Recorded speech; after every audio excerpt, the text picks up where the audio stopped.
বাংলাদেশের গণমাধ্যমে Indian premier league আইপিএলের সংবাদ প্রচারের উপরে যে সরকারি নিষেধাজ্ঞা ছিল সেটি তুলে নেওয়া হয়েছে।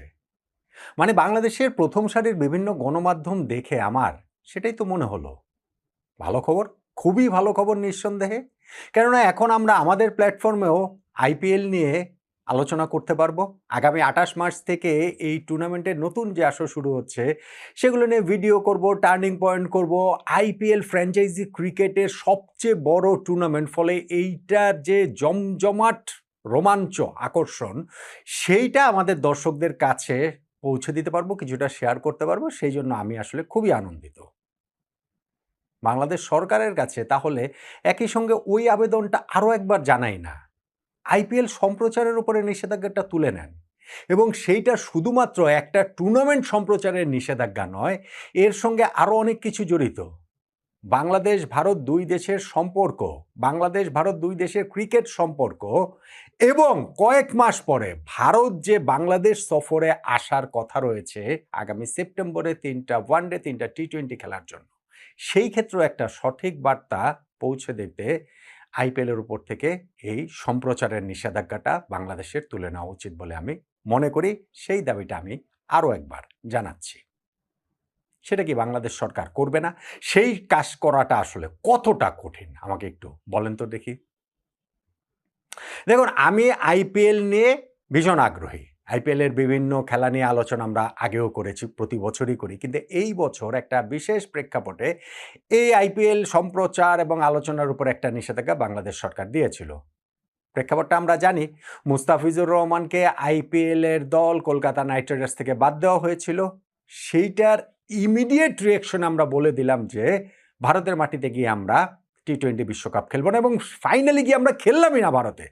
ফাইনালি গিয়ে আমরা বিশ্বকাপটাই খেললাম না। ওইটা আমাদের দিক থেকে একটা ব্লান্ডার হয়েছে, আমি নিশ্চিতভাবে সেটা মনে করি। আমার ওই স্ট্যান্ডটাতে আমি এখনো পুরোপুরি অটল। একই সঙ্গে ওই জনপ্রিয়তা পাওয়ার জন্য, এই কিছু সস্তা হাততালি কুড়ানোর জন্য বাংলাদেশে আইপিএল সম্প্রচারটা নিষিদ্ধ করে দিয়েছিল অন্তর্বর্তীকালীন সরকার। সেই সরকারের যুব ক্রীড়া মন্ত্রণালয়ের উপদেষ্টা ডক্টর আসিফ নজরুল, তিনি তার ফেসবুকে এক বিপ্লবী স্ট্যাটাস দিয়ে সেই দাবি তুললেন। পরবর্তীতে সেইটা আমাদের তথ্য সম্প্রচার মন্ত্রণালয় থেকে আইপিএলের এই নিষেধাজ্ঞাটা দেওয়া হলো। ভাই, বাংলাদেশ ফাইনালি গিয়ে টি-20 বিশ্বকাপ খেলেনি, অথচ সেই বিশ্বকাপের সবগুলো খেলা বাংলাদেশে সম্প্রচারিত হয়েছে। তাহলে যেই আইপিএল আমাদের একজন মাত্র ক্রিকেটারের খেলার কথা ছিল, হ্যাঁ, অন্যায়ভাবে সেই মুস্তাফিজকে বাদ দেওয়া হয়েছে, কিন্তু সেইটার প্রেক্ষাপটে আইপিএলটা আপনি বাংলাদেশে নিষিদ্ধ করে রাখলেন। তাহলে ওয়ার্ল্ড কাপটা নিষিদ্ধ করেন নাই কেন? ওয়ার্ল্ড কাপটা তাহলে বাংলাদেশে সম্প্রচারিত হয়েছে কেন? খুবই একটা সহজ লজিকেই এই আইপিএল খেলাটা, শুধুমাত্র এই লজিকটাতেই সম্প্রচারিত হওয়াটা উচিত। যাই হোক, সেটা তো বিশ্বকাপ চলে গেছে, ওইটা নিয়ে অনেক কিছু হয়েছে। আমরা কেন খেললাম না, এখন আবার সেটা নিয়ে তদন্ত কমিটি তৈরির ঘোষণাও দিয়েছেন আমাদের নতুন সরকারের নতুন ক্রীড়া প্রতিমন্ত্রী আমিনুল হক। সেই কমিটি কীভাবে কাজ করে সেটা আমাদেরকে দেখতে হবে, সময় দিতে হবে, সবই ঠিক আছে। কিন্তু in the meantime IPL যেটা শুরু হচ্ছে আগামী 28 মার্চ থেকে, আর সপ্তাহখানেক পর থেকে, সেইটার উপর থেকে বাংলাদেশ সরকারের সম্প্রচারের নিষেধাজ্ঞাটা তুলে নেওয়াটা ভীষণ ভীষণ জরুরি বলে আমি মনে করছি। দেখেন, মিডিয়াতে আমার এটা আই মাইট বি রং, আমার ইন্টারপ্রিটেশনটা ভুলও হতে পারে। মিডিয়াতে সেই সংবাদ প্রচারে হয়তো বা নিষেধাজ্ঞা ছিলই না, কিন্তু আমি যেটা দেখতে পাচ্ছি যে না, এইখানটাতে হচ্ছে গিয়ে বাংলাদেশের প্রথম সারির সব গণমাধ্যমেই এই আইপিএলের নিউজগুলো দেওয়া হচ্ছে। আপনি যদি প্রথম আলোতে ঢোকেন তাহলে আপনি দেখতে পারবেন সেখানে নিউজ রয়েছে আইপিএলের শুরুতে নাও খেলতে পারেন স্টার্ক হ্যাজেলউড, অস্ট্রেলিয়ার যে 2 পেস বোলার, তারা যে নাও খেলতে পারেন সেই নিউজটা প্রথম আলোতে রয়েছে। প্রথম আলোতে নিউজ আছে হচ্ছে গিয়ে বেতন ভাতায় সেরা কিন্তু ক্রিকেটারদের সুরক্ষায় পিছিয়ে আইপিএল, এই সংবাদটাও আছে। আমি জাস্ট হচ্ছে গিয়ে একটু কি বলা চলে যে 2টা নির্বাচিত সংবাদে বললাম। দ্য ডেইলি স্টার, আরেকটা প্রথম সারি গণমাধ্যম, সেখানে ঢুকলে আপনি নিউজ দেখতে পারবেন যে Rajasthan keen to shield teenager Suryavanshi from the media glare. Vaibhav Suryavanshi, যাকে নিয়ে অনেক আলোচনা হচ্ছে, তার ওই যে মিডিয়া স্পটলাইট থেকে তাকে সুরক্ষিত করার ব্যাপারে রাজস্থান রয়্যালস, তার যে টিম, তারা হচ্ছে গিয়ে ওই কাজটা করবে, সেরকম একটা নিউজ দ্য ডেইলি স্টার রয়েছে। বিডি নিউজ 24.com-এ আপনি ঢুকলেই নিউজ দেখতে পারবেন যে ধোনির সঙ্গে খেলার সুযোগ পেয়ে রোমাঞ্চিত সঞ্জু স্যামসন, যিনি এইবার চেন্নাই সুপার কিংসে গিয়েছেন। আর মহেন্দ্র সিং ধোনি তো চেন্নাই সুপার কিংসেরই একেবারে অবিচ্ছেদ্য অংশ, ফলে এই নিউজটা তাদের ওইখানটাতে রয়েছে। আপনি একই সঙ্গে এইখানটাতেও ওই অস্ট্রেলিয়ার পেস থ্রোয়ির কেউ থাকবেন না আইপিএলের শুরুতে, স্টার কামিন্স হেজেলউডের ওই ছবি দিয়ে ওরকম একটা নিউজও আপনি bdnews24.com-এ ঢুকলে দেখতে পাবেন। দৈনিক যুগান্তরে ঢুকলে আপনি দেখতে পারবেন যে দুঃসংবাদ পেল কলকাতা নাইট রাইডার্স, এরকম একটা নিউজ রয়েছে। ফলে সবগুলো মিডিয়াতেই বাংলাদেশের মোরলেস, আমি তো বললাম সেই প্রথম আলো, ডেইলি স্টার, bdnews24.com, যুগান্তর, অল্প কয়েকটা মিডিয়ার কথাই আমি দেখালাম এটা বোঝানোর জন্য যে আসলে সেই আইপিএলের সংবাদটা সব জায়গায় প্রচারিত হচ্ছে, পরিবেশিত হচ্ছে। ফলে নটবর্তমানেও আমাদের এই সংবাদ প্রচার করায়, পরিবেশন করায় কোনো বাধার জায়গা আমি আর দেখতে পাচ্ছি না। সেটা না হয় আমরা করব, কিন্তু এই ভারতের সাথে যে আমাদের সম্পর্কটা, যেটা ক্রিকেট দিয়ে সম্পর্কটা অনেক বেশি সহজ হতে পারে। দেখেন, আমাদের এই বর্তমান পরিবর্তিত বাস্তবতায় 12ই ফেব্রুয়ারি বাংলাদেশের জাতীয় সংসদ নির্বাচন পরবর্তী বাস্তবতায় ভারত বাংলাদেশের কূটনৈতিক সম্পর্কটা কিন্তু অনেক দিক থেকে অনেক সহজ হয়ে আসার প্রতিশ্রুতি রয়েছে, ইঙ্গিত রয়েছে। সেইখানে এই ক্রিকেটের মাধ্যমেও আমরা সেই কাজটা করতে পারি। আর তাতে করে আমার কাছে মনে হয় বড় একটা স্টেটমেন্ট হবে যদি আইপিএলের উপর থেকে আমরা এই নিষেধাজ্ঞা তুলে নেই। এটা আমাদের পয়েন্ট থেকে, বাংলাদেশের তরফ থেকে একটা বড় স্টেটমেন্ট হবে।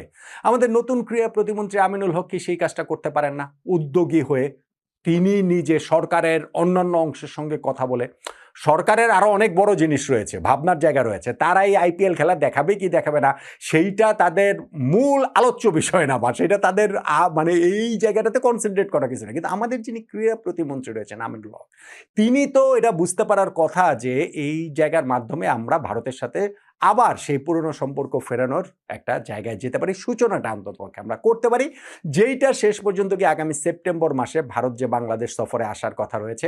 গত বছর যেই সফরটা হওয়ার কথা ছিল ভারত আসেনি, রাজনৈতিক বাস্তবতায় আসেনি। এখন পরিবর্তিত রাজনৈতিক বাস্তবতায় ভারতের অবশ্যই এই সফরটাতে আসবে বলে আমি আশাবাদী, এবং আমার মনে হয় যে তারা সেটা আসবে। কিন্তু সেটা করতে হলে আমাদের পয়েন্ট অফ ভিউ থেকে, আমাদের দিক থেকে তো হচ্ছে গিয়ে কোনো একটা কিছু তাদেরকে দিতে হবে, যে মানে আমরা কতটা আগ্রহী। আইপিএল এর খেলা বাংলাদেশে দেখানো কিংবা না দেখানোর সঙ্গে ভারতীয় ক্রিকেট বোর্ড কিংবা আইপিএল এর বিরাট কোনো লাভ ক্ষতির সম্পর্ক নাই। এগুলা ভাই আমরা শুধুমাত্র বলার জন্যই বলি। ওয়ার্ল্ড কাপ ক্রিকেটে বাংলাদেশ খেলে নেই, আমরা বড় বড় ডায়লগ দিয়েছেন, আমাদের বোর্ড প্রেসিডেন্ট আমিনুল ইসলাম বুলবুল ভাই বলেছেন না যে না 200 মিলিয়ন দর্শক এই গানটাতে রয়েছে, এই 20 কোটি দর্শকের বাইরের কথা কিভাবে আইসিসি ভাবতে পারে? তো তাদের ছাড়া হয়েছে না। এবং তারপরে আমরা দেখেছি না যে ওয়ার্ল্ড কাপ ফাইনালে এট এ টাইম ওই যে কি বলা চলে যে যেখানে অনলাইন স্ট্রিম করছিল, লাইভ স্ট্রিমিং করছিল, সেইখানটাতে 81 কোটি 20 লাখ দর্শক একই সঙ্গে ওই খেলা দেখছিলেন, ভারত যখন পুরস্কার নিচ্ছিল সেই সময়টাতে। তো বাংলাদেশের ওই 20 কোটি দর্শকের জন্য যে তারা একেবারে মানে না হলেই চলবে না, বিষয়টা সেরকম নয়। আর আরেকটা জিনিস আমাদেরকে বুঝতে হবে, আইপিএল এর খেলা বাংলাদেশে সম্প্রচার যদি নিষিদ্ধও থাকে, যারা খেলা দেখার তাদেরকে কি আটকানো যাবে? এখন এই অনলাইনের যুগে এটা কি আটকানো সম্ভব? তো যারা খেলা দেখার বিভিন্ন উপায়ে তারা সেই খেলাটা দেখবেনই।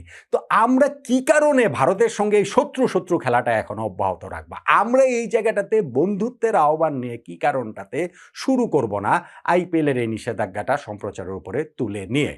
আমি আগে ওইটা নিয়ে একটা ভিডিও করেছিলাম এবং আমি বলেছিলাম যে আমার থিওরিটা, আমার ফিলোসফিটা, আমার দর্শনটা খুব সহজ।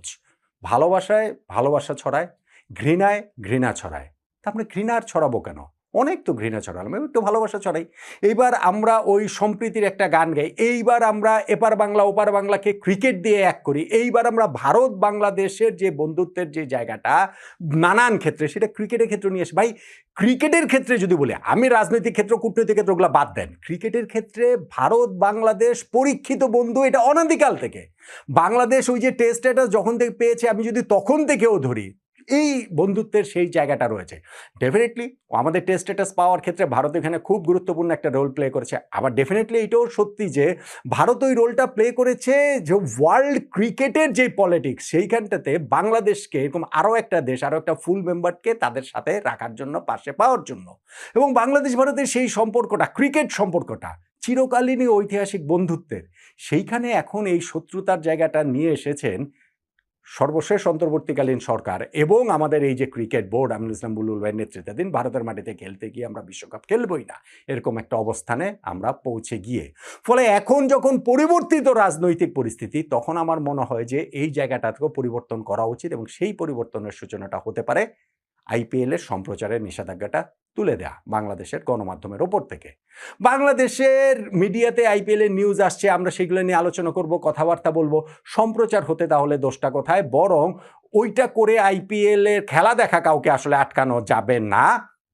সো শুধু এই শত্রু খেলাটা বাদ দিয়ে একটু বন্ধু খেলায় আবার একটু ফেরত আসার জন্য আমার কাছে মনে হয় যে বাংলাদেশ সরকার এবং এই সরকারের স্পেশালি ক্রীড়া প্রতিমন্ত্রী আমিনুল হক তিনি যদি উদ্যোগী হয়ে আইপিএলের উপর থেকে এই সম্প্রচারের নিষেধাজ্ঞাটা তুলে নেওয়ার ব্যবস্থাটা করেন, তাহলে খুব ভালো একটা বার্তা যাবে। তাহলে ভারত বাংলাদেশ সফরে নিশ্চিতভাবেই আগামী সেপ্টেম্বর মাসে আসবে। তাহলে বাংলাদেশ ভারত ক্রিকেট সম্পর্কটা আবার আগের সেই বন্ধুত্বপূর্ণ জায়গায় চলে যাবে। ওইটুকু আশা তো আমরা